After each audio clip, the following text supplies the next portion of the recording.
आज के इस लेक्चर में हम लोग मेजर ऑफ सेंट्रल टेंडेंसी यानी कि केंद्रीय प्रवृत्ति के माप का फर्स्ट लेक्चर स्टार्ट कर रहे हैं। ठीक है, इसमें सबसे पहले हम देखेंगे कि मीन यानी कि मध्यमान क्या होता है। सबसे पहले हम लोग डेफिनेशन देख लेते हैं।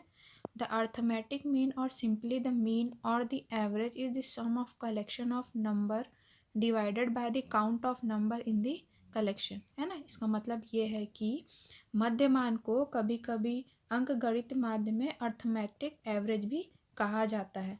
जब किसी एक समूह के आंकड़ों अथवा प्राप्त अंकों को जोड़कर समूह की संख्या n में से विभाजित किया जाता है और इस प्रकार जो राशि प्राप्त होती है उस राशि को उस समूह के आंकड़ों का मध्यमान यानी कि मीन कहा जाता है। ठीक है, उसका फॉर्मूला देखिए क्या होता है।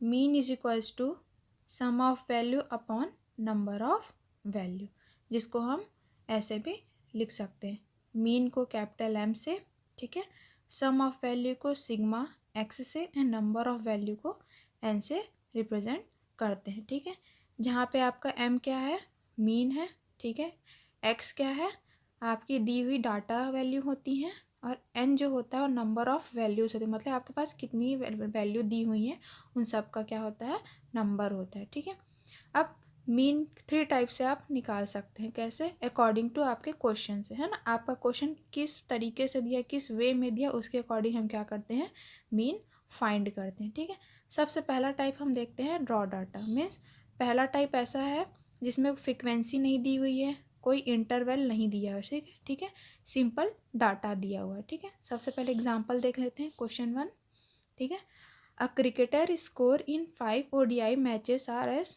फॉलोज। ठीक है, क्रिकेटर्स के स्कोर दिए हुए हैं नीचे में 12, 34, 45, 20, 24, जिसका हमें क्या फाइंड करना है, एवरेज स्कोर और मीन फाइंड करना है। ठीक है, आप देख सकते हैं इस क्वेश्चन में कहीं भी फ्रीक्वेंसी मेंशन नहीं है, कहीं भी इंटरवल नहीं दिया हुआ है। ठीक है, तो ऐसे क्वेश्चंस का मीन कैसे फाइंड करते हैं, देखिए सबसे पहले हमारे पास क्या दिया हुआ क्वेश्चन में उसको हम यहाँ लिख लेते हैं, स्कोर्स है ना, 12, 34, 45, 20, 24। ठीक है, देन हम क्या फाइंड करेंगे according to formula, sigma x. ठीक है, सिग्मा एक्स क्या शो करता है, आपके पास जो दी हुई वैल्यूज़ होती हैं उन्हें क्या होता है, हम सम करते हैं।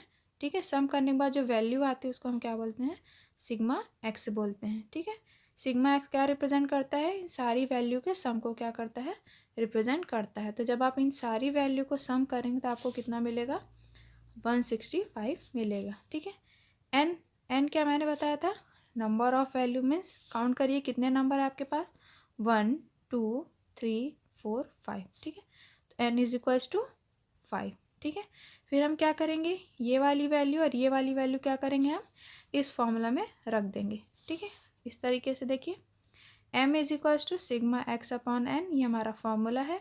अब इस फॉर्मूला में हम क्या करेंगे, सिग्मा एक्स की वैल्यू कितनी आई थी, 165 हमने रख दी यहाँ पे, और n की वैल्यू कितनी आई थी, 5 आई थी, रख दिया हमने। अब इसको जब हम लोग सिंप्लीफाई करेंगे तो देखिए कितनी आएगी वैल्यू, जब आप 165 को कट आउट करेंगे 5 से तो आपको कितनी मिलेगी, मीन की वैल्यू 30। तो हमें कितनी मिल गई मीन इस स्कोर की, 33 मिल गई। ठीक है, नेक्स्ट क्वेश्चन देखते हैं। ठीक है,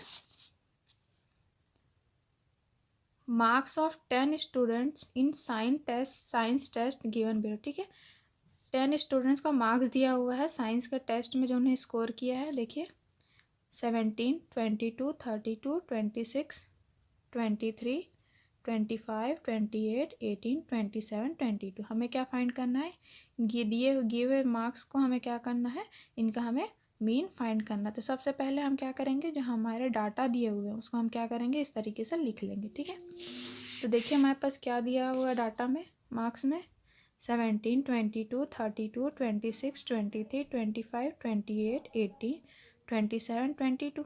ठीक है, फिर हमें फॉर्मूला पता है क्या है, m is equals to sigma x upon N. तो सबसे पहले हम फाइंड कर लेते हैं सिग्मा एक्स। ठीक है, तो सिग्मा एक्स क्या होगा, आपकी दी हुई मार्क्स, आपकी दी हुई डाटा को हम क्या करेंगे, सम कर लेंगे, 17 + 22 + 32 + 26 + 23 + 25 + 28 + 18 + 27 + 22। इस तरीके से हमने क्या कर लिया, सम कर लिया। सम करने के बाद हमें कितनी आई वैल्यू, 240 आई। ठीक है, अब n देखिए, n क्या है, काउंट करिए कितने नंबर हमारे पास, कितने डाटा है, 1 2 3 4 5 6 7 8 9 10। कितनी वैल्यू दी हुई है डाटा में, 10 वैल्यूज दी हुई है, ठीक है। तो इस तरीके से n इज इक्वल टू 10। अब हमें इसकी और इसकी वैल्यू मिल गई, हम क्या करेंगे, इसको फॉर्मूला में पुट कर देंगे, ठीक है। सिग्मा एक्स की वैल्यू कितनी थी, 240, n की कितनी वैल्यू थी, 10, ठीक है।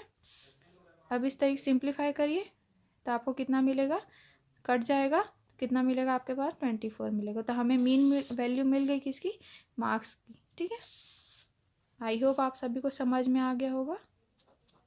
Thank you.